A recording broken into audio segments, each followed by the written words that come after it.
एक नगर में साहूकार और उसकी पत्नी रहते थे। उनका पूजा पाठ, धर्म, कर्म आदि में मन नहीं लगता था। एक बार साहूकारनी अपने पड़ोसन के घर गई। उस दिन सकट चौथ थी। पड़ोसन गणेश जी की पूजा कर रही थी। तब साहूकारनी ने उससे पूछा, सकट चौथ का व्रत का क्या महत्व है और इसे रखने से क्या होता है। पड़ोसन ने सकट चौथ की महिमा बताते हुए कहा कि इस दिन व्रत रखने से अखंड सौभाग्य, पुत्र, धन, धान्य, बुद्धि, सिद्धि सब चीजों का वरदान मिलता है। साहूकारनी ने व्रत की महिमा जानकर व्रत रखने का संकल्प किया। साहूकारनी ने कहा कि अगर वह मां बन जाती है तब वह सकट चौथ का व्रत करेगी।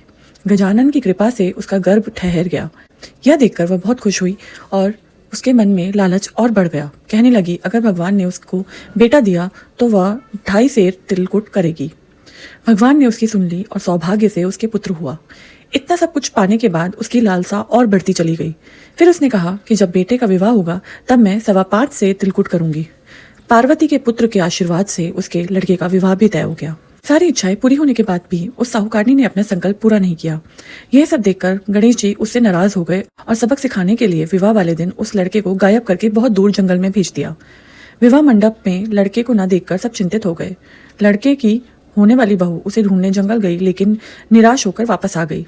साहूकारनी अपने बेटे के विरह की वजह से रोने लगी। फिर से गांव वाले और साहूकारनी लड़के को ढूंढने के लिए जंगल में गए। उन्होंने देखा कि उनका लड़का एक पेड़ पर जाकर बैठा था। पुत्र ने सबको उसकी माँ की गलती से परिचित करवाया और कहा, माँ ने सकट चौथ का व्रत करने का संकल्प लिया था, लेकिन अपने लालच के कारण उसने पूरा नहीं किया। इसी वजह से गणपति जी नाराज हैं।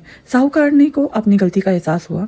अपने घर वापस आकर जो जो उसने कहा था उन सब वचनों को पूरा किया। तब गणेश जी ने साहूकारनी को माफ किया और उसका बेटा भी सही सलामत वापस कर दिया। इसी तरह अगर कोई माता सच्चे मन से व्रत करेगी तो गणेश जी भी उसकी संतान पर आने वाले सभी संकट को हर लेंगे और लंबी आयु प्रदान करेंगे।